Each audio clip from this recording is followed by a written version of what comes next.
cette expérience de paysage méditerranéen. Je suis ravi parce qu'il y a beaucoup de monde. Je remercie Jacques Sgard de nous avoir rejoint ce samedi matin pour expérience de paysage méditerranéen pour une deuxième session parce que tu avais inauguré justement le cycle expérience de paysage à Paris et donc on est ravis de pouvoir te retrouver ici justement par rapport à ces travaux méditerranéens. C'est un petit peu le but de ce cycle à Marseille. Je vais laisser Jean-Pierre te présenter. Juste avant, un petit point sur l'actualité de la fédération. On a cette semaine une très bonne nouvelle dans le sens où le titre de paysagiste concepteur porte ses fruits en fait auprès des instances nationales avec l'obtention, au même titre que l'architecte, de pouvoir déposer des permis d'aménager. Donc c'était un travail de longue haleine, ça faisait 2 ans depuis que cet article de loi était sorti qu'on travaillait justement pour que ce soit valable pour les paysagistes. Et c'est enfin chose réelle. Également le 9 octobre, on va organiser justement par rapport à ce titre de paysagiste concepteur qui peut paraître assez flou pour certains professionnels, une soirée d'échange pour que vous soyez au point sur toutes les démarches à mettre en place pour avoir le titre, pour pouvoir répondre à certains appels d'offres. Donc n'hésitez pas à suivre la page Facebook de la Fédération du Paysage, vous nous envoyez un petit mail pour être au courant de tout ce qu'il faut faire pour être dans les cordes. Voilà, je laisse Jean-Pierre présenter Jacques et je te remercie. Merci. Bonjour, Jean-Pierre Clarac. J'adhère à la FFP, on était 82, je crois, Michel Rocard et Huguette Beauchardon étant ministre, on a eu l'idée d'inventer cette Fédération française du paysage par le regroupement de 2 structures, les ingénieurs horticoles et les paysagistes conseils. Ils étaient 18 à 20, Jacques Simon, Jacques Sgard, tout ça, je pense. Et nous, on sortait de l'école. Il était important que l'idée de fédération de paysage puisse nous réunir. Et depuis, la Fédération française du paysage vit bien. Aujourd'hui, notre président s'appelle Henri Baba. Il est grand prix d'urbanisme avec ses copains de terre. Le mot urbanisme et paysage se réunissent dans un seul métier qui est celui de traiter l'espace, de traiter le territoire. Messieurs les architectes, messieurs les urbanistes, nous réunirons au sein de l'IMVT. Tout ça, c'est une belle histoire qui se passe à Marseille. Jacques Sgard, je sortais de l'école, il s'était réuni avec d'autres, et Jacques était le président de l'association Paysage. Et cette association Paysage a pensé qu'il fallait former des gens, 2 ans de plus après, et a été inventé le CNER, Centre national d'études et de recherche du paysage. Didier Corot, Georges de Mouchy, moi-même, on était dans la première promo, et cette première promo nous a ouvert sur des questions. On était avec Yves Le Gimbul installé à Sophie Antipolis, on a herborisé, on a inventé cette dimension sur 2500 hectares. Cette équipe de paysage nous avait incité à regarder le territoire dans sa dynamique, dans son économie, dans sa connaissance. Nous parlions de transport en commun en 73, et je pense que si Sophia Antipolis a un peu d'autorité aujourd'hui, c'est parce qu'à l'époque, des gens comme Jacques, qui présidait cette association, avaient cru que notre métier devrait exister à l'échelle publique, à l'échelle du grand territoire. Et c'est cette articulation entre jardin et grand territoire que Jacques a su travailler. Et moi, j'ai une anecdote quand le Liban voulait se redresser. Il y a eu un concours pour le bois des pins. Et le bois des pins, peut-être planter des pins. Et c'est là que le nombre de bombes qui étaient encore dans ce sol empêchait peut-être de labourer. Donc, à un moment donné, cette vision que nos métiers ont eu à résoudre, Jacques va nous raconter dans son immense panel de travail, comment à chaque coup il a su marier le paysagiste, l'urbaniste et le sage qu'il a toujours été. La preuve, il est toujours là, gaillarde et pleine d'entrain. Voilà. Merci, Jean-Pierre. Alors, bonjour à tous, je vous remercie d'être si nombreux ici. Je vous présente en effet 5 expériences qui ont en commun d'être sur les bords de la Méditerranée, ou presque, et de toucher différents domaines de l'aménagement, depuis le simple espace de jardin, enfin de parc, jusqu'à de vastes territoires. Alors, en effet, le premier exemple que je vais vous présenter, c'est celui de l'Oréam de Marseille, qui est, je ne sais pas si quelques-uns d'entre vous s'en souviennent peut-être. C'est pour nous un événement, enfin pour moi un événement très important, parce que depuis mon retour des Pays-Bas, où j'avais découvert le paysage d'aménagement, le grand paysage, et le paysage urbain d'ailleurs, eh bien j'attendais avec impatience l'occasion de travailler sur de grands espaces. Et les Oréam se sont créés en 66-67, je crois.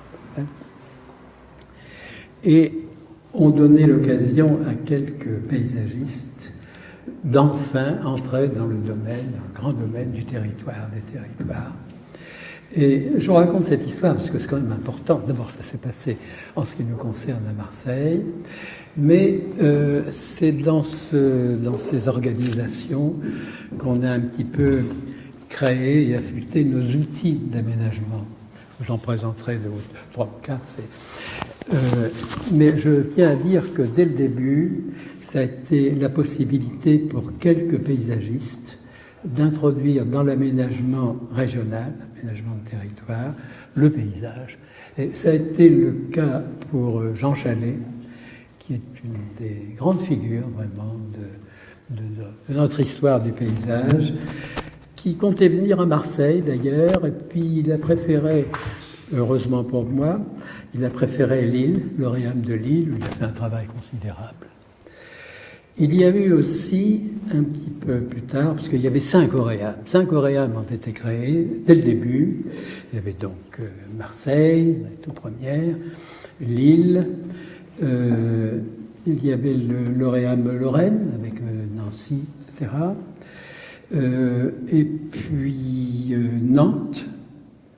Et Nantes, c'est Michel Violet qui était là-bas. Un peu plus tard, l'Oréam de Loire-Moyenne, L'Oréal. Et là, c'est Pierre d'Auvergne qui s'est fait. Donc, c'est intéressant. C'est vraiment, les Oréam sont le point de départ d'une recherche sur le paysage et d'une introduction, évidemment, de la préoccupation de paysage dans l'aménagement régional. Je vais vous présenter quelques vues, très peu, parce que, au fond, les plans sont toujours très difficiles à lire. Mais voilà une première carte qui montre notre ambition, finalement, de découvrir un vaste territoire et de situer Marseille et la métropole marseillaise dans son grand contexte plus que régional, largement régional. Et je ne m'attarde pas là-dessus, mais on voit ici les grands ensembles géographiques tels que moi j'imaginais qu'on pouvait les percevoir. En tout cas, c'est comme ça que je les percevais, mais on n'a certainement pas entamé une discussion là-dessus. Je passe au deuxième, qui est l'espace de la métropole. On se rapproche, on voit le Luberon, on voit les Alpilles, la limite de la Crau. C'est toujours le problème de la perception, le sentiment d'un espace. Et je continue, celui de la dégradation du paysage. C'est ça qui m'avait frappé. C'est-à-dire, je crois que pour les paysagistes, en particulier qui sont ici, et les architectes, tous ceux qui se préoccupent d'espace, eh bien, le sentiment d'abîmer un espace est toujours très présent, et je pense qu'il a déterminé beaucoup de vocations. Surtout, j'imagine pas un paysagiste en particulier, puisque je parle en particulier en tant que paysagiste, je ne l'imagine pas qu'il puisse ne pas réagir devant ce qui se passe, devant un espace, et avoir l'envie d'intervenir. C'est-à-dire l'intervention sur l'espace me semble être une des bases de notre métier, aussi bien dans le domaine d'un jardin, finalement, que dans celui d'une grande région. Et alors, ça a été l'identification de ces phénomènes de dégradation qui étaient déjà, à ce moment-là, il faut bien le dire, le mitage, comme on l'appelait, l'extension non contrôlée des villes. Et justement, c'est un problème de métropole. Et c'est ce qui nous a conduit à dire, mais attention, il ne faut pas tout remplir.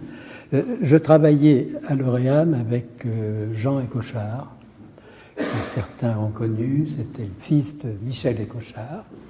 Michel Écochard, qui s'intéressait beaucoup aux paysagistes d'ailleurs, et qui a formé ces paysagistes. C'est une digression, mais enfin, la première promotion de l'école, de la section du paysage, eh bien, a été happée par Michel Écochard. Il a emmené tout le monde là-bas, tous les jeunes paysagistes. Il y avait Chalet, il y avait Élie Moret, il y avait Pierre Masse, il y avait ils sont tous passés au Maroc. Et nous, deuxième, on s'est retrouvés tout seuls. Et moi, j'ai failli y aller aussi, d'ailleurs, ce qui aurait complètement changé mon itinéraire. Enfin, bref, ça, c'était une digression. Mais je reviens donc au problème de la dégradation du paysage ici et de l'exemple que je voulais vous présenter, qui était celui des Calanques. Parce que les Calanques, c'est un des espaces chéris des Marseillais. C'est formidable, c'est extraordinaire. Et nous avions également cette impression. Moi, ça a été très fort comme choc. Et on avait très peur, déjà à ce moment-là, voyant tout ce qui se passait autour de Marseille, on avait très peur de l'invasion de tout l'espace calanque. Et on a beaucoup fait, et je me souviens de ce qu'on a fait avec Jean Écochard, avec Berquin après, et même plus tard avec Michel Racine, qui est venu nous rejoindre, et que certains ont connu. Eh bien, on a beaucoup fait pour sensibiliser l'opinion. Et on a présenté 4 hypothèses d'aménagement, comme on le faisait si bien dans ces organismes d'aménagement, qui... Il faudrait peut-être que je lise. L'hypothèse résidence secondaire, l'hypothèse loisirs mécanisés, plein de trucs. Et la dernière, comme toujours dans les hypothèses d'aménagement, on réserve la plus intéressante pour la fin, et celle qu'on préférait, et qui c'était l'hypothèse parc naturel, et qui a bien évolué dans ce sens-là. C'est formidable, ça fait plaisir. Mais il était déjà nécessaire d'intervenir, donc c'était la fin des années 60, c'était en 68, 69, il était déjà essentiel d'intervenir, car il y avait des pressions énormes. Bon, c'est ce que je voulais vous montrer essentiellement en vous parlant d'Oréam, qui est incontestablement une expérience des rivages de la Méditerranée, et je vais vous parler maintenant, et qui était pour nous vraiment un domaine pour expérimenter un certain nombre de concepts. Vous savez, le concept de seuil, de porte, enfin, je ne sais pas, je peux vous en parler, mais pour nous, on était très excités là-dessus. On voulait essayer de conceptualiser, on ne voulait pas ne travailler que sur des impressions. Bon, enfin, bref. Je passe maintenant à un deuxième espace, qui est celui de la Morlette. Nous étions hier avec Bernadette Planchon, avec quelques-uns d'entre vous, à la Morlette. Moi, j'y revenais au bout de 50 ans après. C'est quand même une expérience intéressante, une expérience en ce qui me concerne. Et il faut que je vous la raconte quand même, non pas celle qu'on a vécue hier, que j'ai vécue hier, mais celle du départ. Pourquoi la Morlette ? Et pourquoi a-t-elle obtenu le label patrimoine du XXe siècle ? Flatteur. Bon, je ne vois pas très bien dans quel contexte ça se situe, mais c'était intéressant. Eh bien, c'était une opération qui avait été commanditée par le CIL, c'est-à-dire Comité interprofessionnel du logement des Bouches-du-Rhône, dont le directeur était Georges Grandguillot. Et Georges Anguillot était un esprit éclairé, curieux, et qui se révoltait, comme nous, de ce qui se passait dans tout le développement des villes, en particulier les programmes d'habitation. Tous pareils, des bars, monotonie, et il a réellement constitué une équipe pour essayer de trouver autre chose que ce qui se faisait d'habitude,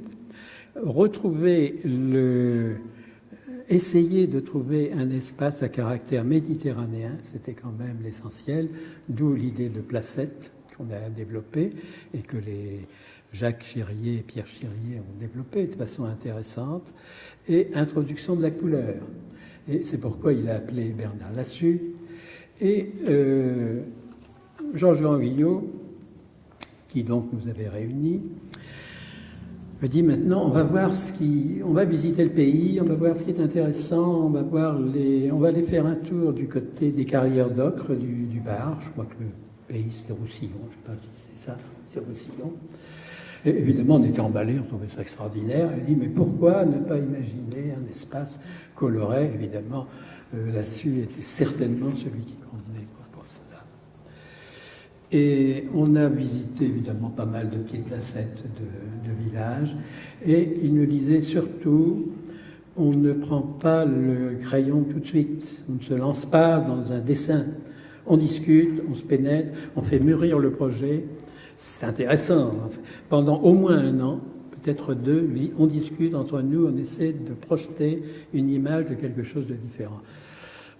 Je ne dis pas que quelques-uns d'entre nous n'ont pas griffonné des choses en cachette, mais toujours est-il qu'on a tenu cette règle que nous avait imposée Anguillot, et le résultat, c'était la Morlette, qui évidemment avait un air un peu plus amenant quand on l'a terminé, il y a 50 ans. Je ne sais pas quand, enfin, bon, c'était en 67 à peu près, 66, 67. On a commencé, avant les Auréames, on a commencé en 62, enfin, c'était très tôt. Mais déjà, se faisait de grands dégâts dans les autodéveloppements. Eh bien, c'était très joli, très pimpant. Et je dis très pimpant parce que c'était gai, il y avait de la végétation, il y avait la couleur, etc. Je trouvais ça formidable. Et très vite, les gens s'en sont emparés et l'ont beaucoup aimé.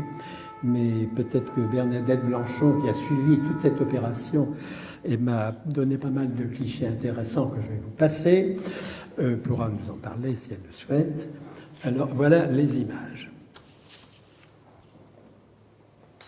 Oh, ben d'abord, la vue aérienne, enfin, ça, c'est bon. Et alors, j'ai fait figurer ici deux plans, celui de gauche, pour le nom des placettes, parce que chaque placette a son nom, et essaie de constituer un petit monde, enfin, ce qu'on appelait une unité de voisinage, enfin, c'était vraiment ça.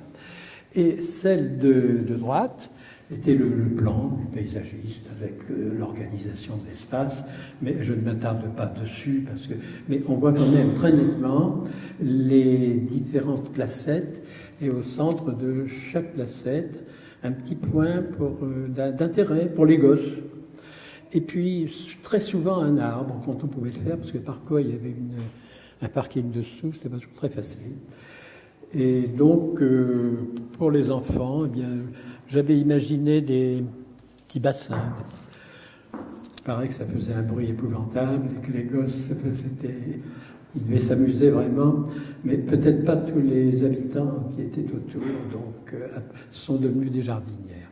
Donc ça c'est une évolution de cet espace. Mais dans l'ensemble, l'impression que j'ai eue hier, c'est que c'est un peu désastreux parce que ça sent un peu l'abandon, mais c'était quand même... l'idée est toujours là. Et je sens qu'on pourrait restaurer, je sens qu'on pourrait réhabiliter, je sens qu'on pourrait relancer quelque chose. Je ne sais pas comment, c'est pas fichu, parce que c'était quand même une expérience intéressante. Ah ben ça, c'était le document sur les espaces libres publics, et en particulier l'ouverture sur le paysage, quand même, qui est une des choses formidables. Là, là on a des points de vue sur Marseille et sur la mer qui sont extraordinaires. Et surtout, il est important de les garder, parce qu'il paraît qu'il y a de grosses tentations pour essayer d'utiliser ces espaces considérés comme inutiles ou perdus. Donc là, il y aurait quand même une grande vigilance là-dessus. Et je crois que ça ne concerne pas seulement les habitants de la Morlette, mais tous les Marseillais. Et peut-être ceux qui apprécient l'expérience de la Morlette. Et je vous montre quelques vues.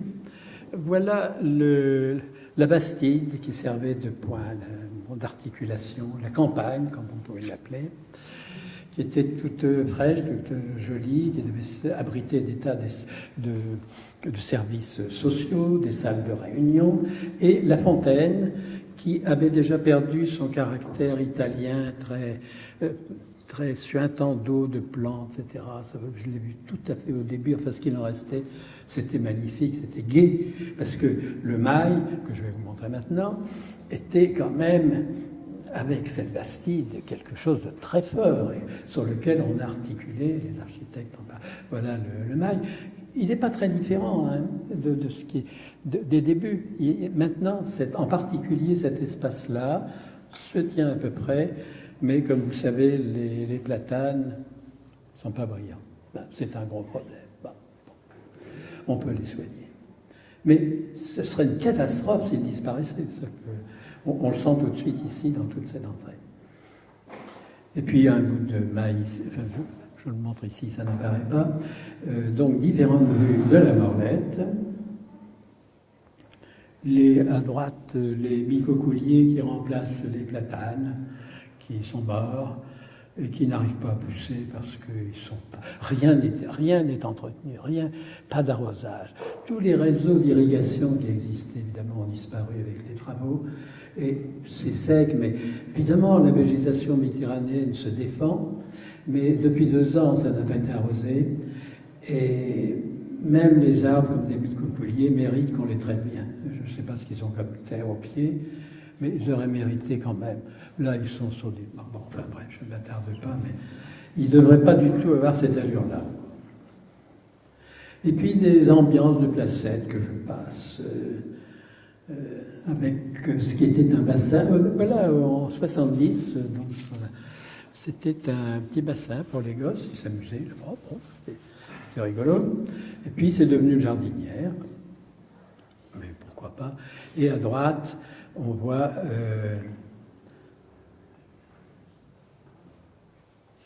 voilà, on voit ici ce qu'apporte un arbre dans une placette.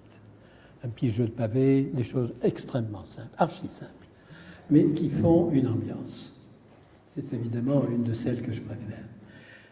Et puis, quelques vues où l'on voit le travail de Bernard Lassus, en particulier, mais aussi l'importance de l'accompagnement végétal et de l'idée de placettes si bien traitées par Jacques Churier aussi, en particulier, vues sur Marseille.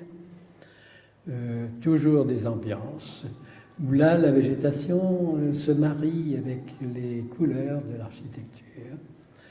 Des agaves, comment sont-elles venues ici, je ne sais pas, ce sont sans doute des gens qui les ont placées. J'aime beaucoup ces initiatives de ce genre.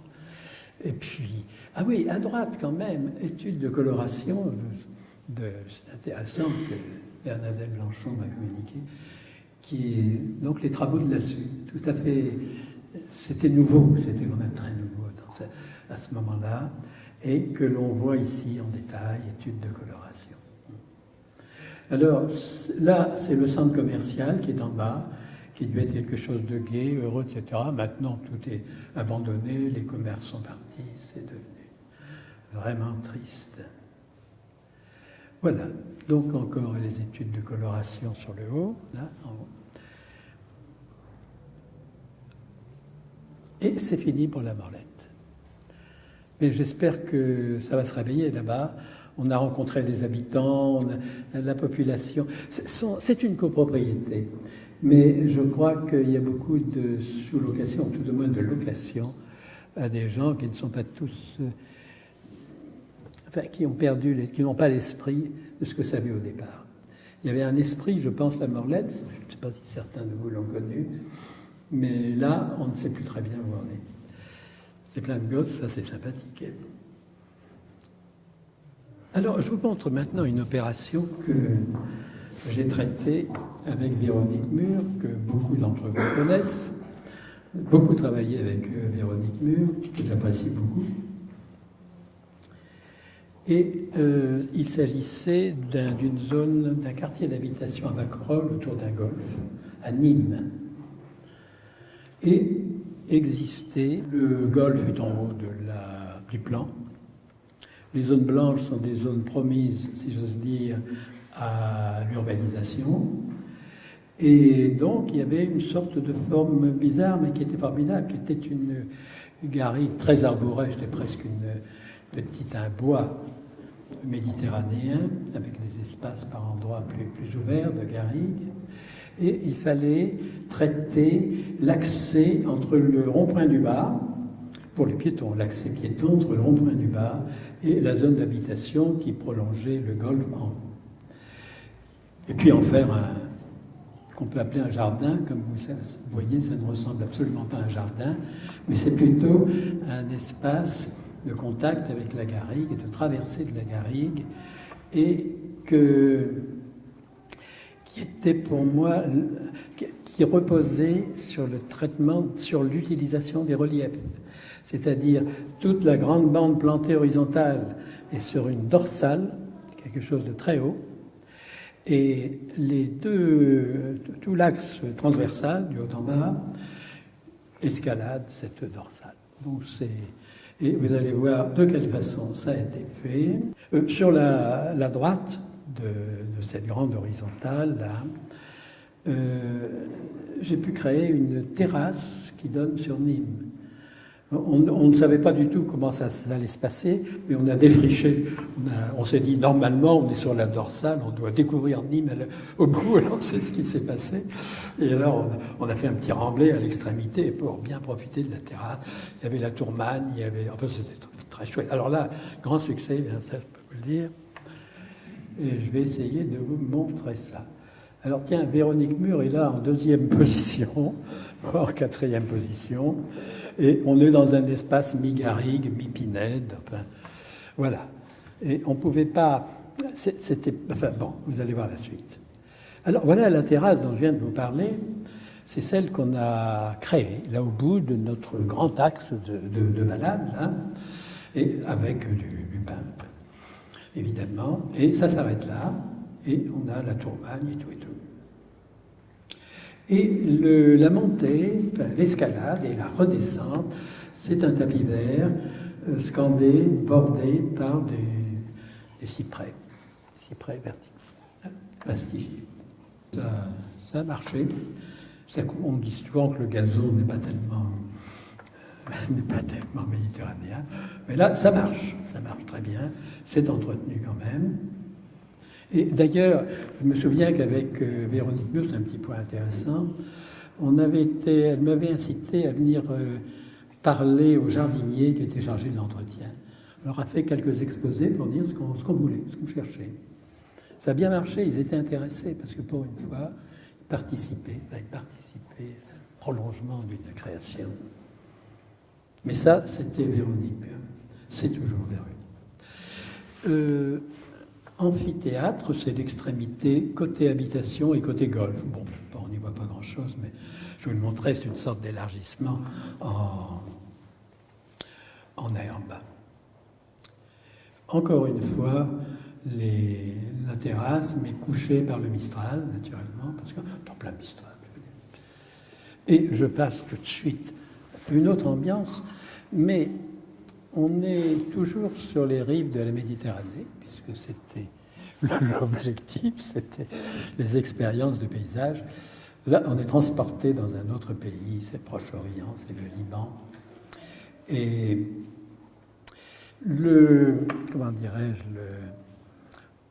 la guerre du Liban, celle qui, entre 75 et 90, se terminait. Les gens en avaient marre, ça s'est arrêté comme ça, parce qu'ils sont arrêtés de se battre entre eux. C'est une guerre fratricide. Il y avait encore les ruines fumantes. Et la région Île-de-France a proposé au Liban, à Beyrouth, au Conseil de la reconstruction de Beyrouth, de reconstituer ce qu'on appelait avant le bois des pins, Bois des Pins, c'est une grande surface qui avait toujours été plantée de pins parasol. Et dont je vais vous montrer une image. Et il était d'abord question de replanter, c'est un geste d'amitié. Il y a toujours eu des liens très forts avec le Liban. Replanter en pin. Et puis la région Île-de-France, l'agence des espaces verts, a proposé donc à Beyrouth de faire un parc à la place, mais un parc très planté, très boisé, reconstitué la Pinède. Et donc j'ai eu le bonheur d'être choisi après le concours, là-dessus, pour réaliser ce plan. Et je vous montre quelques images de ce parc du Bois des Pins. 1990-2000. Alors ça n'est pas le Bois des Pins, c'était le seul espace de promenade de Beyrouth, bord de la mer. C'est une belle terrasse, formidable. C'est le seul. Mais de tradition de jardin, il n'y en avait absolument pas. Il y avait dans l'université américaine qui avait fait quelques plantations, mais c'était tout. Puis quelques tout petits squares. Donc il fallait inventer un parc qui convienne aux Libanais, aux Beyrouthins. Alors voilà l'ancien Bois des Pins. J'adore cette gravure là. Et voilà ce que j'ai fait du triangle qui nous était alloué, parce que le Bois des Pins, c'était tout au moins l'espace qui nous restait tout près de l'hippodrome, était un triangle, forme particulièrement malaisée à traiter, comme vous l'imaginez, avec en plus un système de circulation très violent, enfin très bruyant. Bon. Mais ça me plaisait beaucoup, donc j'ai travaillé. Et alors, c'est un plan dans lequel le tissu conjonctif, c'est de la forêt de pin, c'est du pin. On l'a reconstitué et créé un certain nombre d'espaces que j'imaginais pouvoir plaire et convenir aux Beyrouthins. Mais comme ce sont des populations très différentes, ce sont des communautés très différentes les unes des autres, il y avait sur le côté du bas là, du plan toute la population arabe vivant dans des immeubles très hauts, peut-être pas des taudis, mais quelque chose de très compact, dans lequel il y avait très peu d'espace de promenade, bien entendu. D'ailleurs, ce n'était pas du tout à l'ordre du jour. Ça n'avait pas été trop démoli, là. Et donc, j'imaginais qu'on ne pouvait pas leur livrer un parc à l'européenne. Et j'ai décidé de faire un grand mail planté, 400 mètres de long, 50 de large, 4 rangées de ficus nitida, pour qu'ils puissent se promener, se rencontrer, se chahuter, y installer des échoppes, des tas de trucs. Enfin, bon, je voyais très bien ça, très vivant. Et même à l'extrémité, tout à fait sur la gauche, là, une placette avec des bistrots, des terrasses, des choses. Parce qu'il y avait l'hippodrome juste à côté, et c'était vraiment un point de rassemblement. Donc je voyais ça très vivant. Et alors que de l'autre côté chrétien, si je puis dire, en haut, j'imaginais qu'ils étaient plus sensibles à la culture de parc. Et donc j'ai fait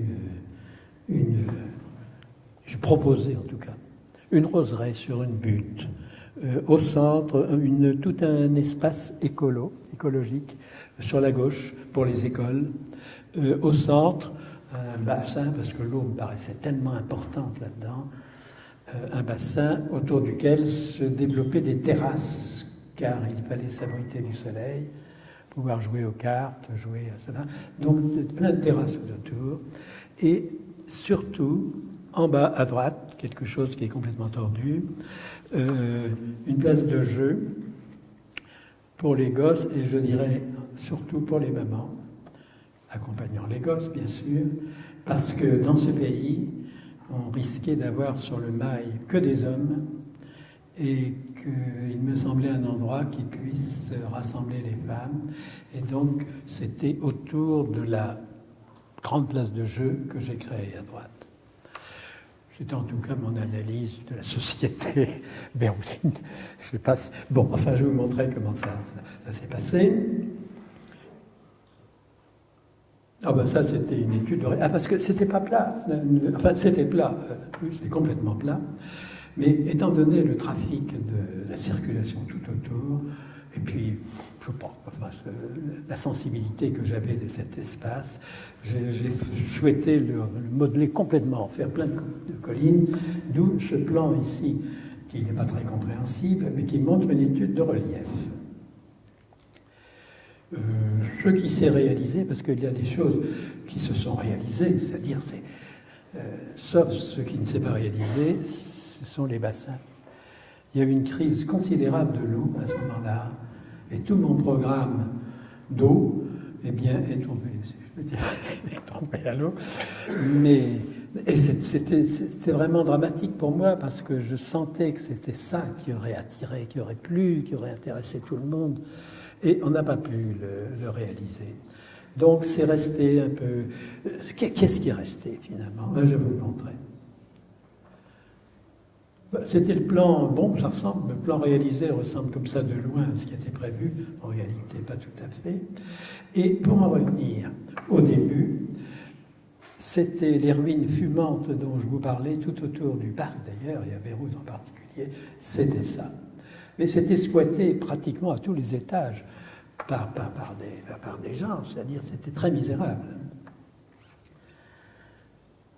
Et alors, notre terrain, c'était ça. C'était plat, mais complètement labouré, parce que c'était un champ de mine, et donc ça avait dû être déminé très, très saignant. Et ce qui restait de pins de l'ancienne pinède, vous les apercevez là, déchiquetés par la mitraille et par l'explosion du camp de munitions qui était là. Voilà. Et j'ai commencé à faire des remblais à partir des terres de l'aérodrome qui était juste à côté. Ils faisaient une piste, ils refaisaient une piste plutôt. Ils m'ont dit comme est-ce que vous voulez du matériau? Je prends, très bien, parfait. Surtout que c'était le même matériau que le sable qui avait porté la pinède. Donc j'ai pu reconstituer finalement cette pinède. Vous allez voir comment. Voilà les pins qu'on a plantés. Mais vous pouvez voir juste à côté quand même un tuyau d'arrosage, un goutte à goutte, et une petite cuvette avec de l'eau dedans. Et toute la surface, les 30 hectares, enfin pas les 30, mais une bonne partie de l'espace, a été plantée comme ça. Ça a poussé très vite, très vite. Parce que là-bas, un bon sol, de l'eau, puis le pain se plaisait bien, apparemment, et ça a donné assez vite, au bout de 8 ans, 7-8 ans, ça donnait ça. Il restait quelques vieux arbres là, et la relève était tout autour.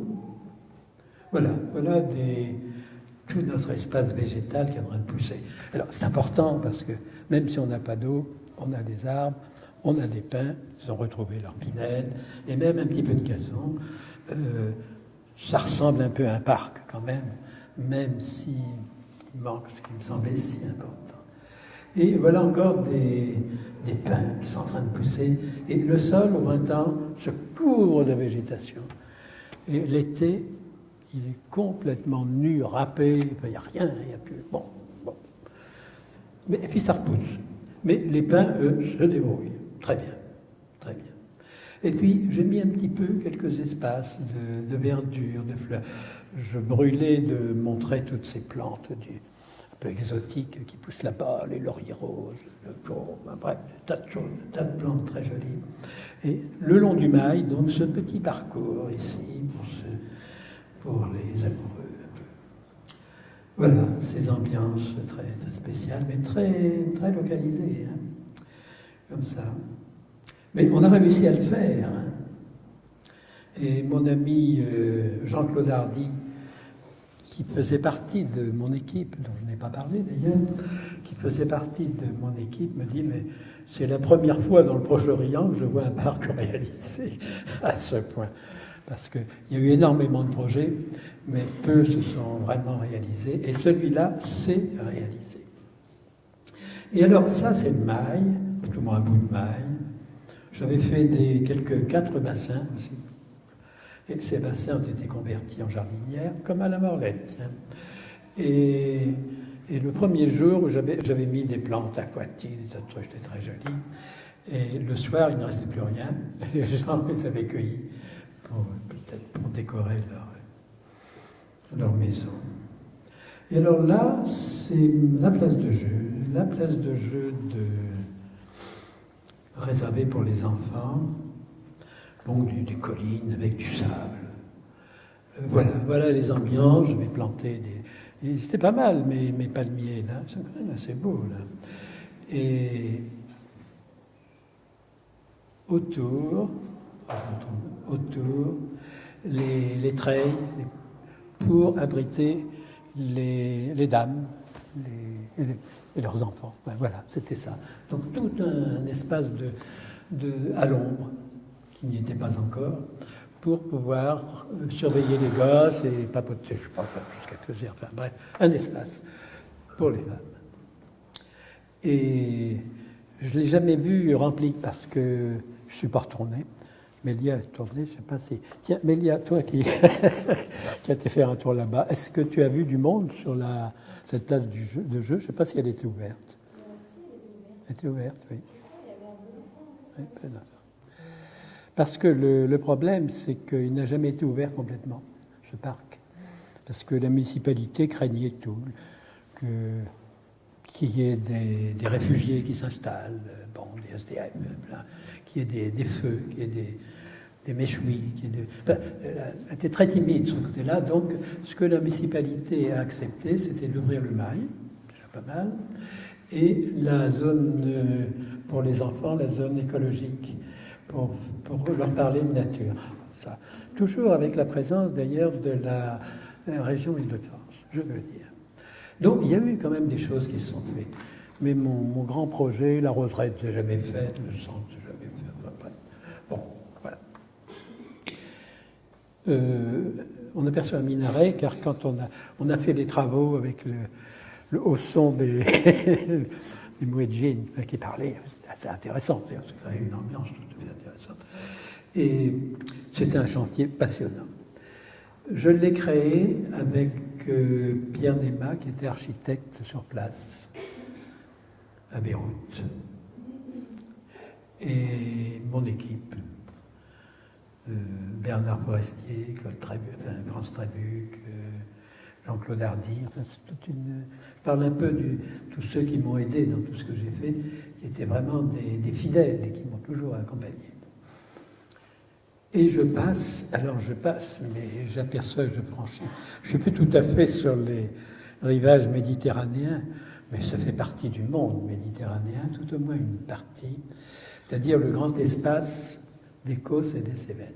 Alors ça, c'est une aventure un peu plus récente, parce que c'est normal, puisque mon itinéraire de paysagiste a commencé assez tôt. Il continue d'ailleurs, je dois vous rassurer, vous en fichez complètement, mais enfin, je continue. Mais ça, c'était une expérience que j'ai beaucoup aimée. C'était établir le dossier d'inscription au patrimoine mondial de l'espace Causses-Cévennes. Sur les paysages culturels de l'agro-pastoralisme. Alors, paysage, c'est-à-dire ce que l'UNESCO voulait couronner, c'était les paysages culturels. Et du culturel, Dieu sait s'il y en a sur ces espaces extraordinaires que sont les Causses, mais également les Cévennes. Et pour moi, c'était l'occasion, après avoir traité ces espaces de jardin ou de parc, toujours énormément intéressé, de travailler sur des espaces plus larges, parce que l'espace sur lequel nous avons travaillé dans les Causses-Cévennes, c'était 80 km sur 80 km, c'était énorme. C'est-à-dire, les Causses, je ne sais pas, certains d'entre vous les connaissent forcément, c'est Causse de Sauveterre, Causse Méjean, Causse Noire, Causse du Larzac, c'est tout ça. Et puis les Cévennes sont toutes les vallées des Gardons qui viennent inonder Nîmes et un certain nombre de contrées du Languedoc. Donc c'est un espace considérable, plus les Gouales, le mont Lozère et toute cette barre des Cévennes entre les deux. C'est un espace extraordinaire et très culturel, forcément. C'est plein d'histoire. Seulement, l'histoire des... je vais vous en parler, je vais vous le montrer. L'histoire des Causses, c'est quelques millénaires, hein, et d'agro-pastoralisme. Ça venait du Languedoc.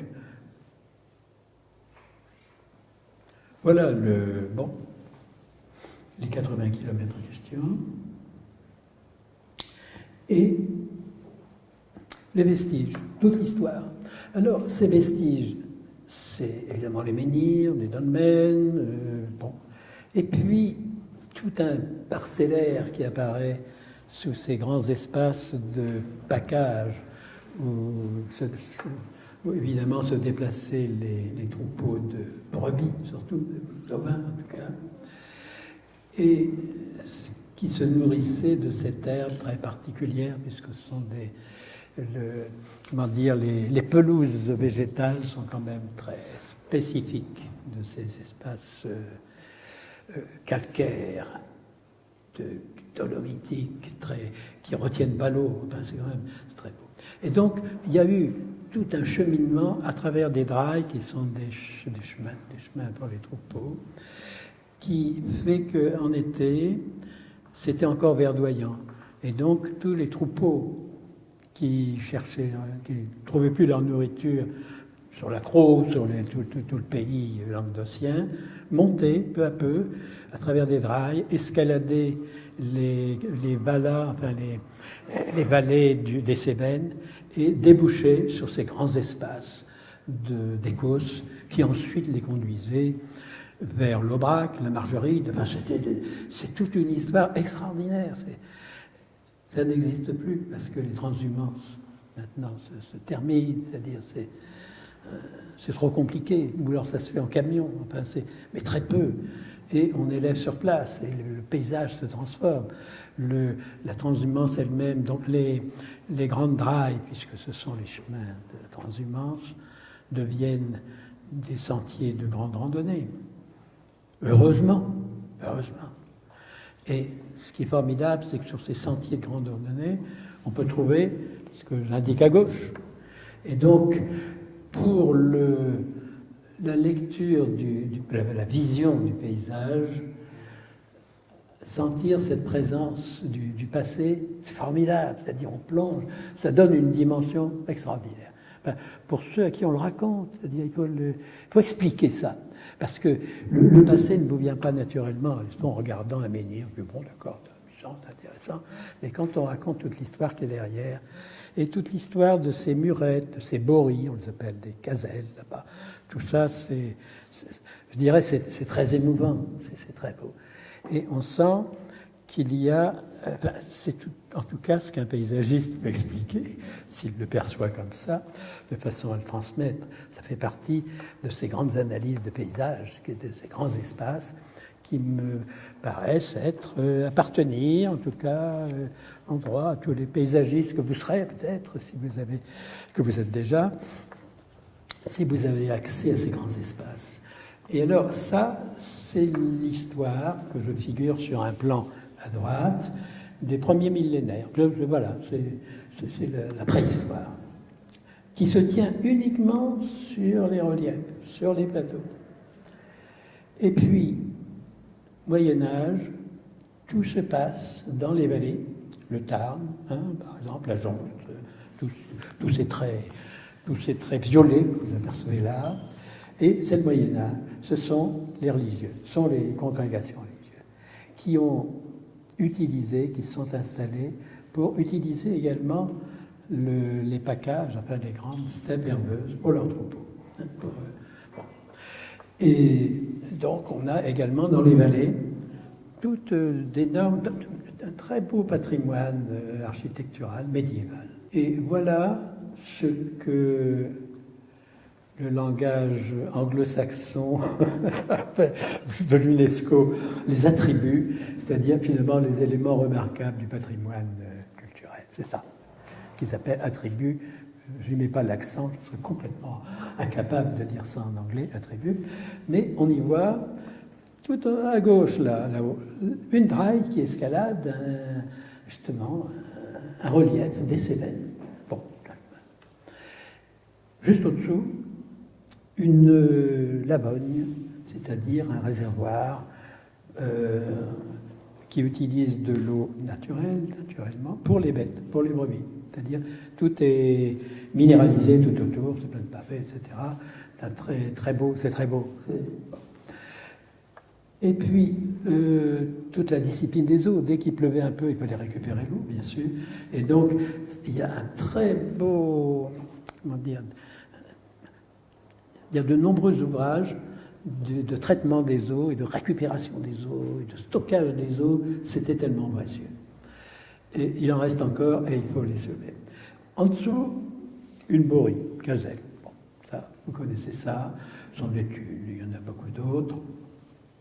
Les très belles, en haut ensuite, les très belles bergeries voûtées sont des voûtes, c'est roman, hein, sont des petites cathédrales, hein, c'est superbe. Pas tout, enfin, il y en a de très belles. Et puis des clochers juste à droite là, de cette bergerie, clocher de tempête pour rappeler les bergers isolés dans les tempêtes du Mont Lozère, parce qu'il ne fait pas toujours très beau là-bas. C'est très dur. Encore des drailles, etc. Et un petit peu à droite, des terrasses. Des terrasses qui font la valeur de tout le paysage des Cévennes, dans toutes ces vallées. Terrasses qu'on essaie absolument de sauver. Alors voilà, c'est toute une... Je continue. Bon, pas vous passer sur les cartes, mais enfin, il y a toute une série de cartes. Et on a surtout les attributs, bien sûr, mais il y a surtout ces grands paysages. Alors là, c'est le Larzac, on a des étendues extraordinaires, et c'est peut-être ça qui est le plus important. Et il faut y arriver. Et alors là, tous ceux qui ont l'âme paysagiste le sentent bien. On sent qu'à notre époque, ces grands espaces dénudés, ces grandes steppes, en plein dans des pays d'Europe qui sont complètement envahis par les métropoles d'équilibre, tellement équilibrées. Donc, on a la chance d'avoir des grands domaines dans lesquels on a le ciel au-dessus, des espaces qui n'en finissent pas, des silhouettes au fond de monts. Et c'est une valeur extraordinaire. Et cette vision qui est très, très appréciée, pas tout le monde, bien sûr, parce que ça avait très mauvaise réputation. Je dirais, au XIXe siècle, c'était l'horreur. On trouvait que c'était affreux. Mais maintenant, ces grands espaces ouverts, c'est une valeur. Et c'est une valeur qui se travaille. C'est-à-dire, il ne faut pas laisser faire n'importe quoi. Il suffit de de bitumer une draille ou de je ne sais pas quoi. Enfin, vous savez, il y a des choses à ne pas faire. Et puis, donc, toutes ces silhouettes de monts, ces troupeaux de moutons, il y en a encore, comme vous voyez ici. Voilà, troupeaux de moutons, très belle vallée. Bon. J'espère que ça vous donne envie d'aller dans ces pays, qui doivent être très beaux maintenant, ça va être superbe. Voilà encore des attributs, des ruines. Il y a Montpellier le Vieux, mais ça c'est autre chose. Il y a Nîmes le Vieux. Des très belles dépressions cultivées, un très bel habitat. Bon. Et alors, je vous montre ça un petit peu, l'exercice du paysagiste, dans son coin, là, ou dans le train, ou je ne sais pas où, enfin, bref. Voilà, je réfléchissais à la façon de traiter ça. Là, ça s'appelle structure paysagère, d'essayer de voir structure paysagère. Donc, je griffonnais tout ça, je faisais mes petits dessins, je reconstituais l'espace que j'avais un peu comprimé de haut en bas pour montrer ce qui me paraissait important et que je donnais ensuite à un graphiste pour qu'il traduise lui-même. C'est beaucoup moins drôle, mais au moins, on le comprend mieux. Et puis encore un griffonnage, paysage et site culturel. Bon, voilà. également beaucoup de... C'est autour de ça que j'articulais finalement tout mon raisonnement pour essayer d'approcher, de proposer des choses. Parce que il y a des choses à proposer. Et le grand problème, ces paysages, 3000, 4000 ans, c'est resté pratiquement semblable, équilibré pendant tout ce temps. Et puis, tout s'est emballé, l'agriculture a changé, tous ces espaces de steppe, on peut maintenant les labourer avec des engins extraordinaires. Autant dire que tout le patrimoine culturel, tous les vieux trucs, tous les vieux parcellaires reliques, là, tout ça disparaît à toute vitesse. L'habitat pavillonnaire se développe.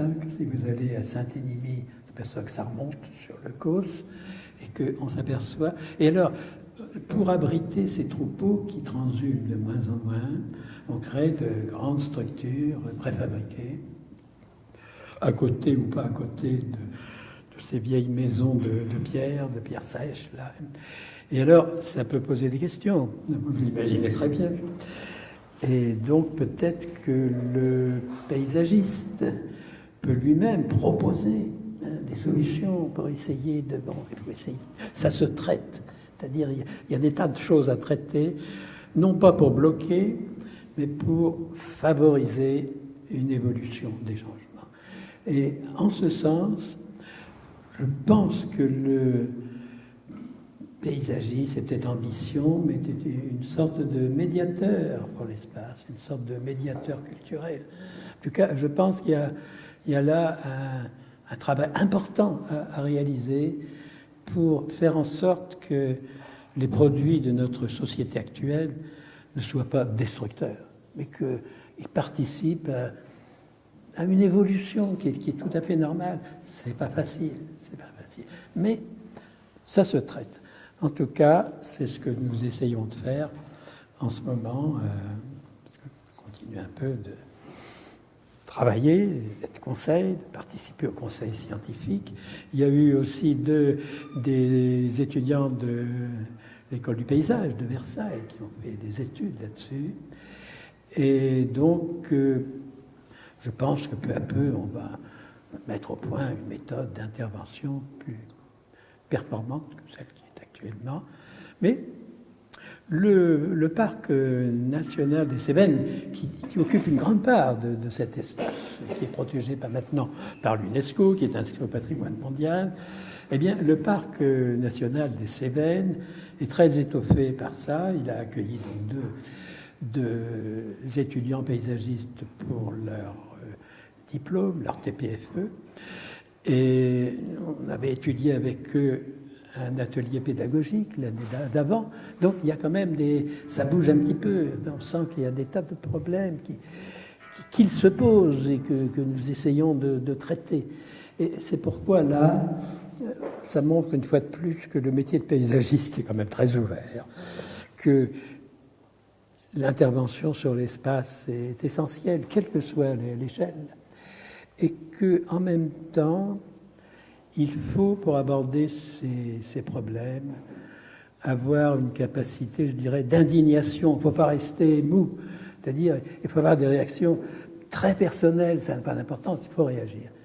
Et puis on discute avec les gens. Je me suis aperçu à quel point on devient, non pas indulgent, mais on comprend, on va au-devant des gens. C'est pour ça que je parle de médiation. C'est-à-dire qu'en fait, ce sont eux qui nous racontent, qui nous instruisent. Et on continue d'avoir les pieds sur terre dès qu'on...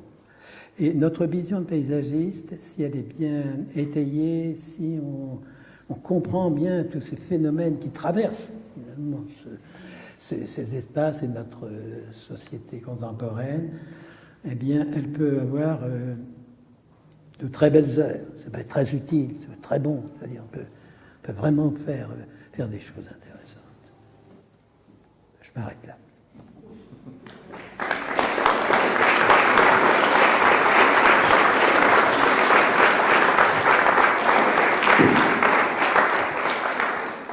Merci beaucoup pour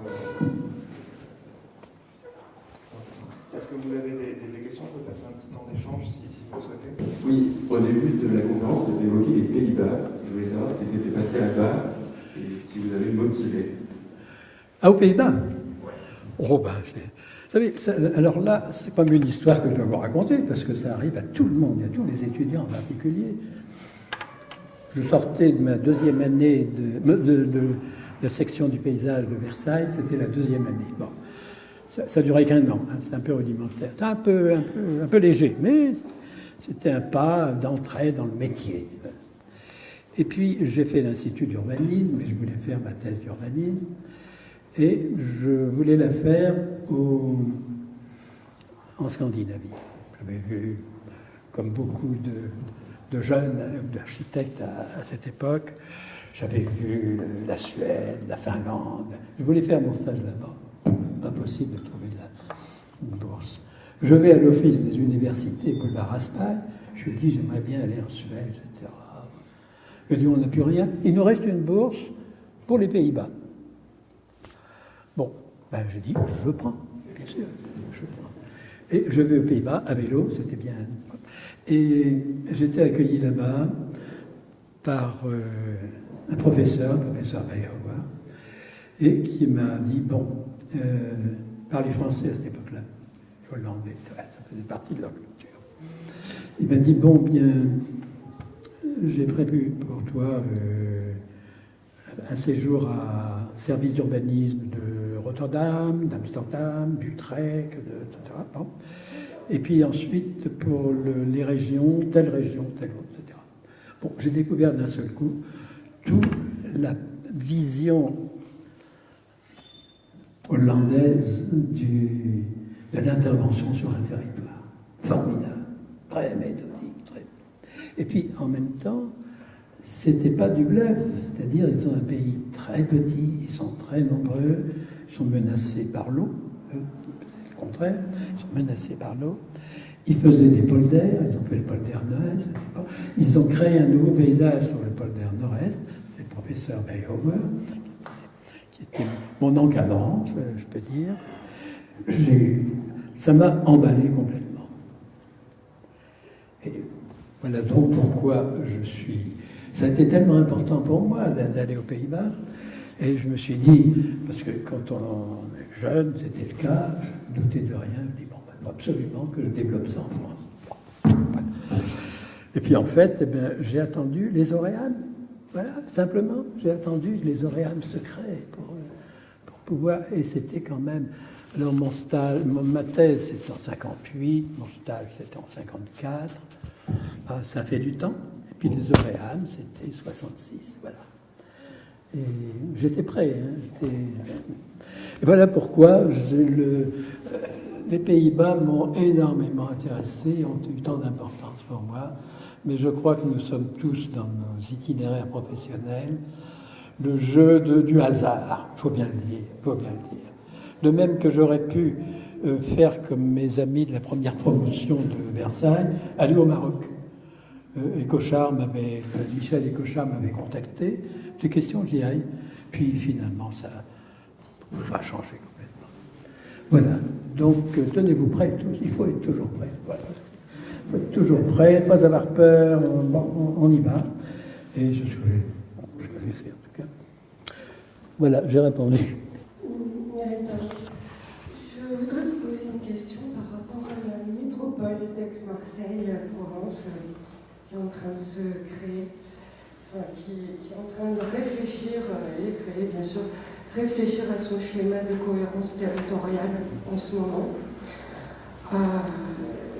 Vous qui connaissez bien ce territoire, quel conseil vous donneriez à tous ces gens qui travaillent sur ce schéma de cohérence territoriale? Alors là, vous posez, c'est une vraie colle. Hein.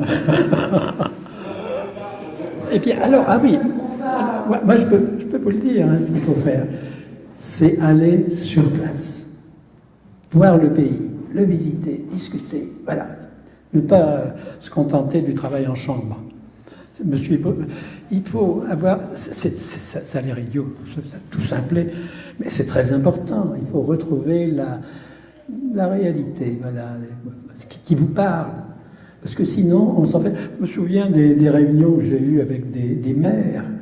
Eh bien, finalement, ils avaient oublié de visiter leur pays.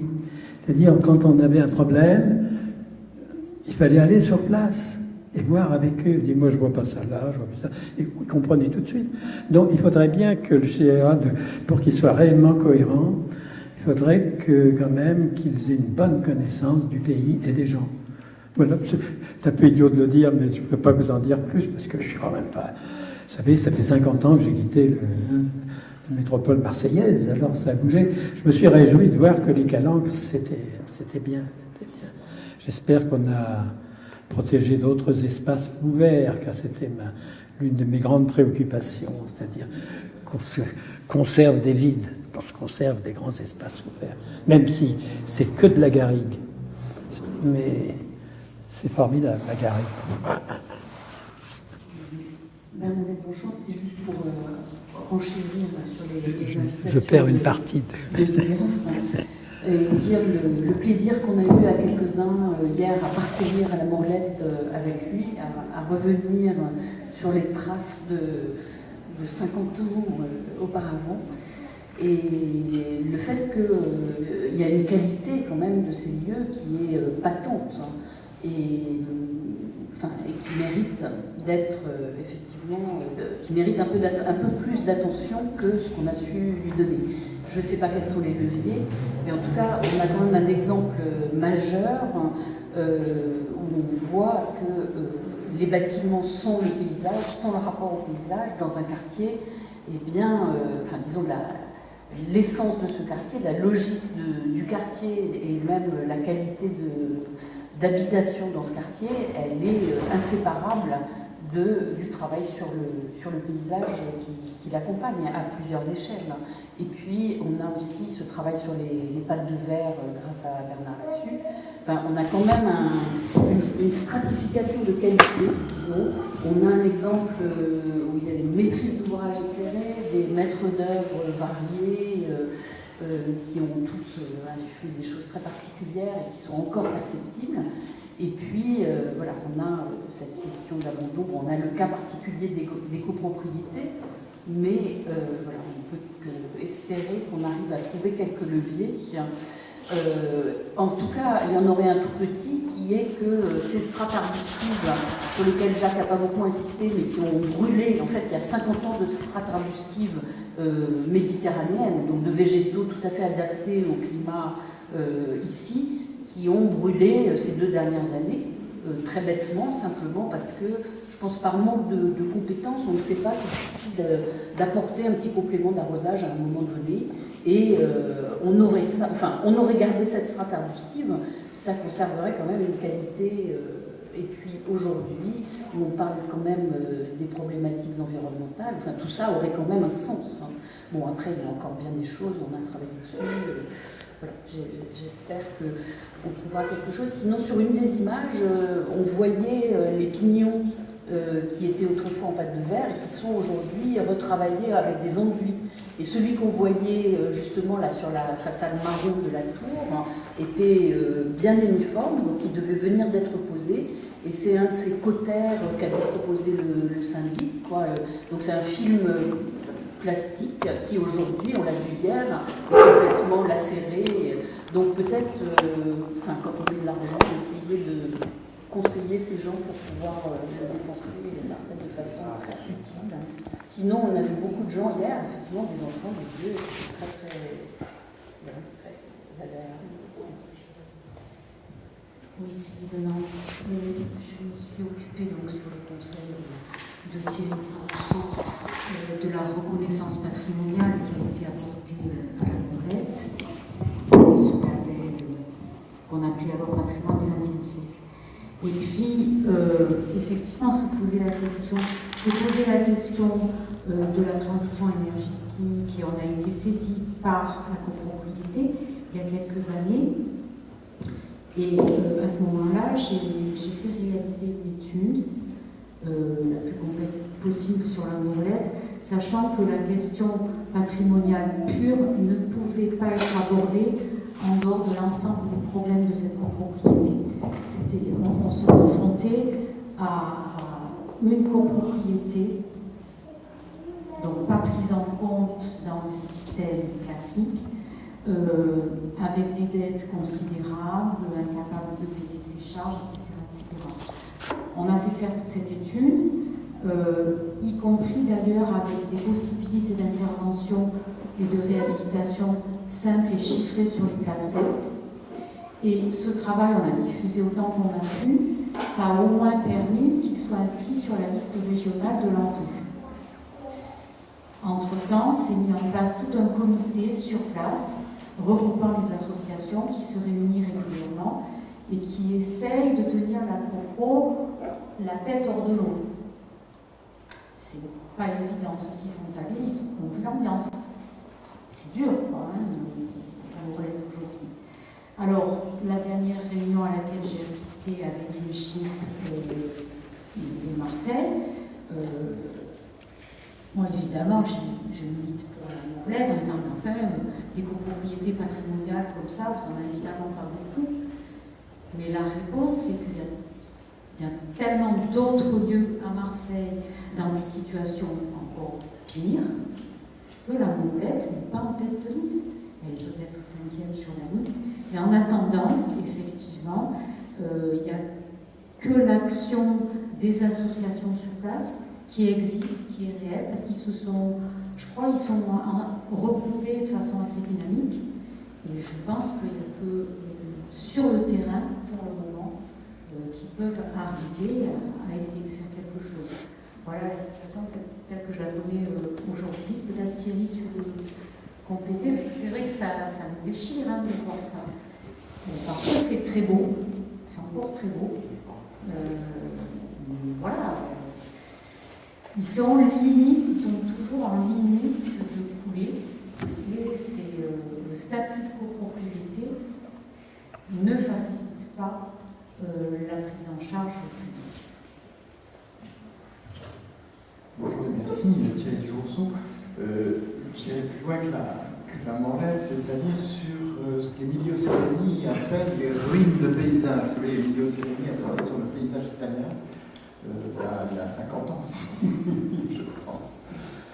Il parle à la fois de la fragilité des paysages, il s'agit d'objets moins durs que du béton ou de la pierre, mais aussi sa pérennité très lointaine. Vous parliez de paysages agro-pastoral 3000 ans.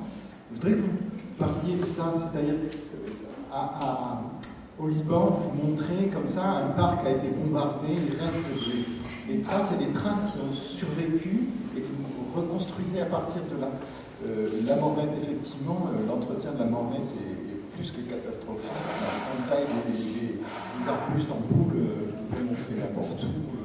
On revient comme c'est le paysagiste qui est autrefois celui qui faisait les entrées, vous savez, il mettait des petits massifs. Votre génération a essayé de sortir de là.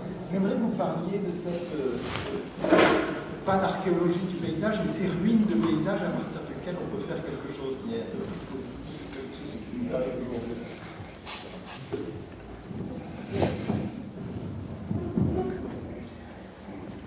Une question difficile. Oui, je sais, parce que la difficulté, c'est de les révéler, les ruines, c'est de les faire parler. Je l'ai bien vu, là, dans l'Écosse. On passe à côté de choses tout à fait intéressantes sans s'en rendre compte.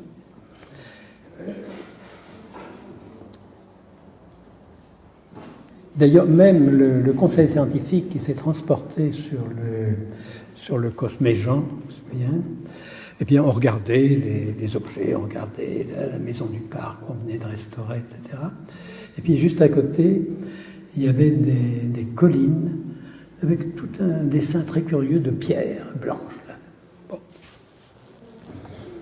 Et personne ne regardait. Et enfin, moi, je me suis permis d'en parler en disant, attention, là, il se passe des choses tout à fait intéressantes. Et à ce moment-là, les gens regardaient et ils ont commencé à en parler. Commencé à se rendre compte que c'était peut-être ça le plus important, plutôt que de sauvegarder quelques habitations. C'est toujours intéressant. mais de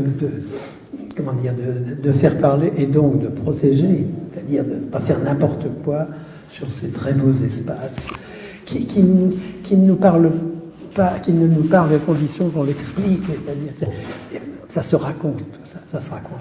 Mais une fois que quelqu'un, un scientifique, vous raconte tout ce qu'il y a derrière, c'est fabuleux, c'est formidable, et on sent que les ruines, il faut à la fois, je crois, les préserver les conditions de leur vision, c'est-à-dire ne pas... C'est toujours très difficile d'entrer en contact avec le passé, finalement. Même les menhirs, je vous ai montré un, les Bondons, alors c'est une question de menhir, il y a un parking juste à côté. Alors, comment veut-on mettre les gens en situation de découvrir 2000, 3000, 4000 ans d'histoire avec toutes les bagnoles, le quart de touristes, etc. C'est pas possible.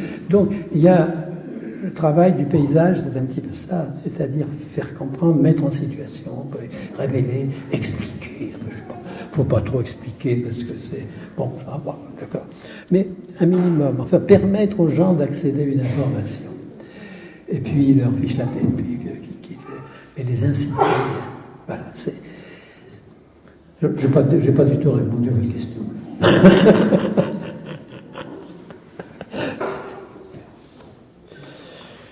Mais je trouve que c'est très difficile, en fait.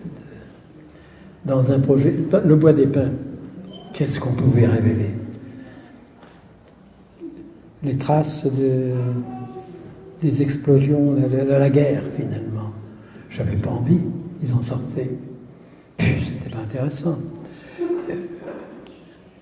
Les traces du champ de mine qu'il y avait, les pauvres arbres. Alors je les ai gardés, les pauvres arbres et le plus fort, c'est qu'un certain nombre, avec ces nouveaux travaux, s'en sont remis.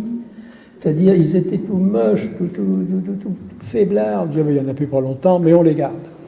On les a remblayés. J'ai fait mes mouvements de terre, ils étaient enterrés parfois un paysagiste de plusieurs mètres. Ils s'en sont tirés et certains sont devenus tout verts, tout beaux. Bon, voilà mes traces du passé à Beyrouth. C'était involontairement, je me suis aperçu que ces arbres qui avaient tant souffert, eh bien, étaient toujours là. Pas tous, un certain nombre. Bon, traces de passé, c'est tout ce que j'ai sauvé du passé de la Pinède ancienne.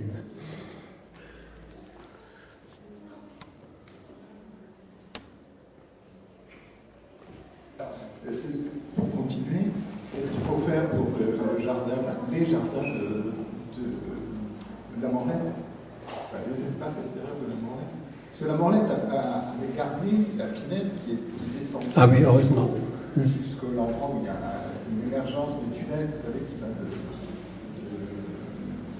Carvannes jusqu'au port, Galerie de la Mer. Donc, ce que vous avez fait a maintenu cette Pinède, et on sait qu'ici, les Pinèdes, elles curent le scalure.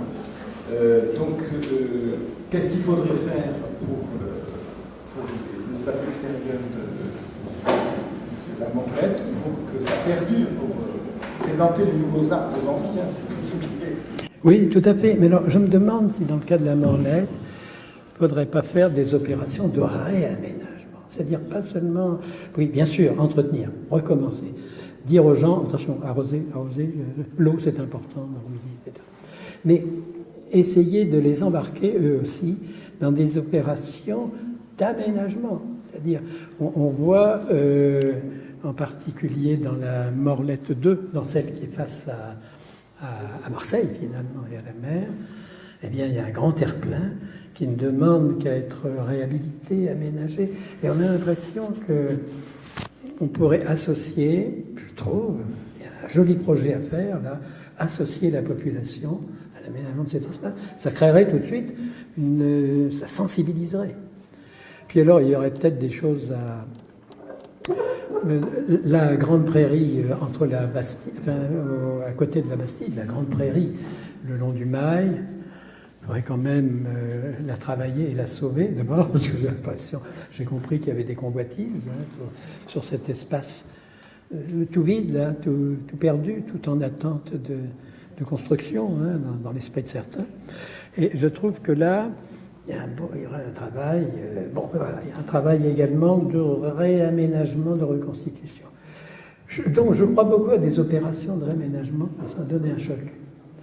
Puis peut-être aussi simplement convaincre les gens qu'il y a peu de choses à faire, mais vous dites ne pas trop tailler les plantes, elles ont plutôt besoin d'eau que d'être taillées, hein, c'est peut-être ça qui convient. Et puis replanter, on peut replanter. Et puis sous ces massifs d'arbustes, j'ai l'impression qu'il y a des générations de gosses qui ont tassé, qui se sont mis à la terre, c'est du béton. Ouais, peut-être. Alors, voilà, c'est plutôt dans ces opérations qui associeraient des gens, parce qu'il y a certainement des tas de bonne volonté à utiliser, là, certainement. Et je pense que ça aura un effet d'entraînement. Voilà, je ne sais pas, je vous dis. Que pensez-vous de paysages vivriers, c'est-à-dire dont on peut retirer des ressources à manger? Ah, peut-être. Ça se passe comme ça. Peut-être, je ne sais pas. Il y a quelque chose à rien. Je pense que la morlette peut supporter, ça peut évoluer aussi. C'est comme nos espaces évolutifs. Excusez-moi. Moi, en fait, en résumé, moi je suis architecte, enseignant en architecture. En résumé, ce que j'ai compris dans votre travail, en fait, c'est la création d'espaces appropriables. Et ça suit tous vos projets. Et je pense que la solution, c'est vraiment que les gens s'approprient l'espace. Et après, les choses se font. Après, ça va tout seul. C'est vrai, c'est vrai. C'est juste un mot, je ne connais pas bien la morlette, mais simplement en écoutant tout ce qui vient d'être dit, évidemment on est convaincu que ce qu'il faut, c'est faire des choses extrêmement simples, parce que le compliqué, on ne sait pas le faire. Enfin, il y a des problèmes économiques, il y a des problèmes de copropriété, on sait que tout ça est horrible à gérer. Mais je me disais que peut-être après une journée comme aujourd'hui, et la visite que vous avez faite, donc 50 ans plus tard, d'un site comme la Morlette, vous pourriez faire une note de 2 pages qui serait à la fois une sorte, je ne peux pas vous donner du travail, mais il me semble que ça aurait un double intérêt.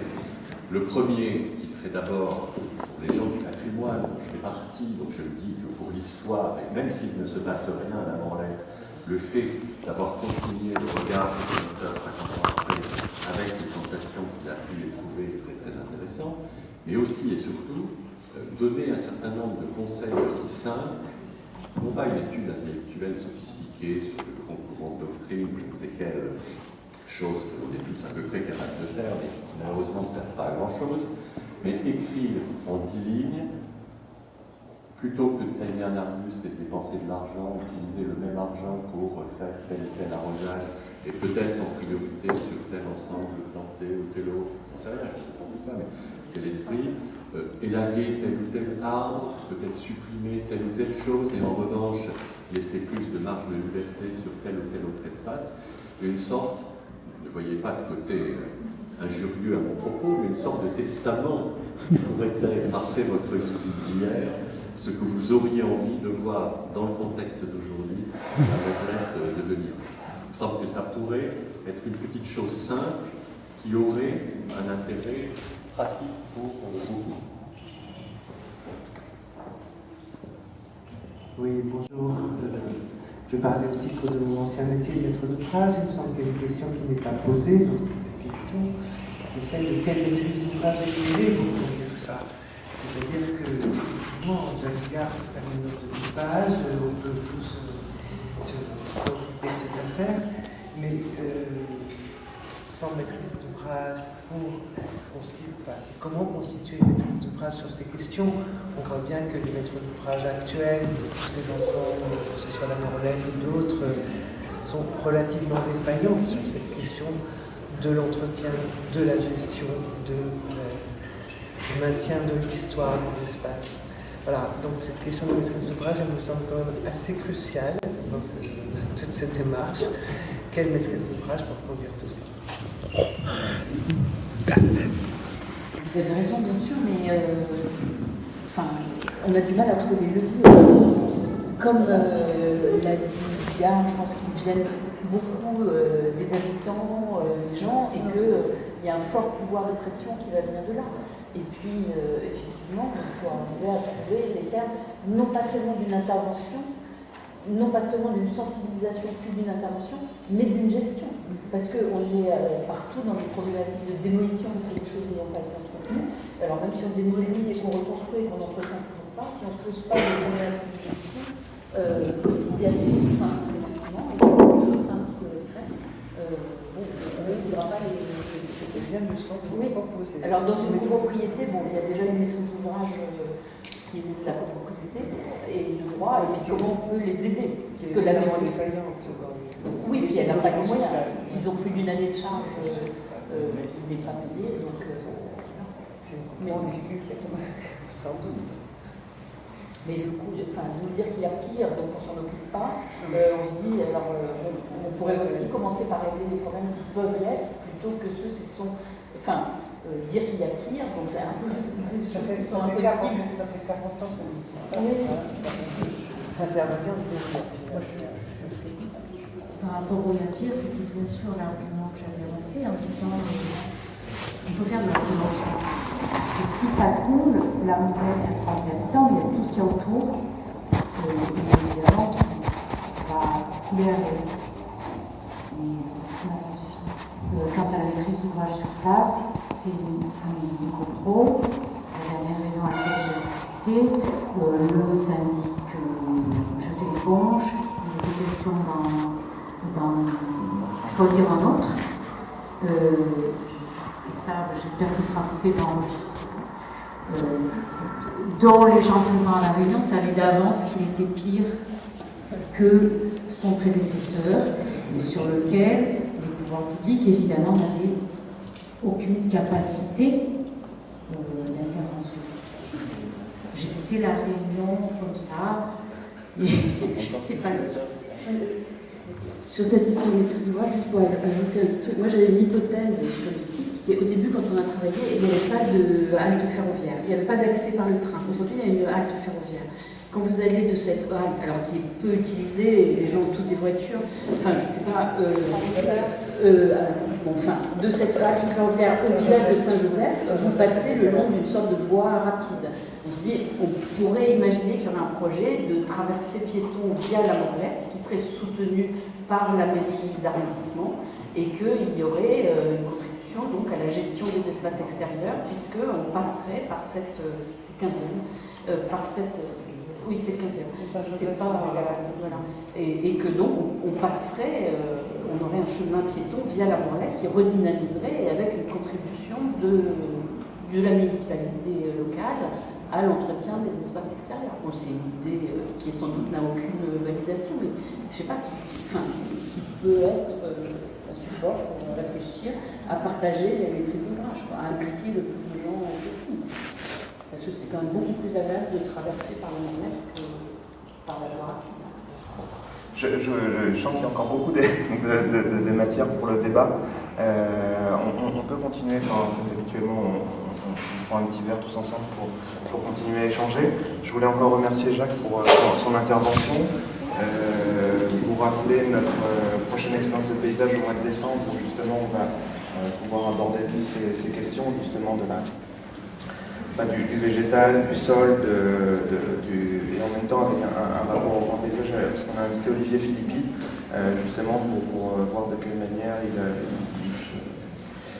travaille sur le grand paysage pour amener ça justement au végétal, au travail du sol, et donc on le reçoit en décembre, donc je vous invite justement en décembre pour voir tout ça. Et un dernier petit rappel également, parce qu'on a parlé justement d'enregistrement, grâce au partenariat qu'on a avec ProUrba, la maison d'architecture et de la ville et Images de Ville, en fait, vous pouvez retrouver toutes ces conférences en fait, sur le site de la Fédération du paysage et sur le site d'Images de Ville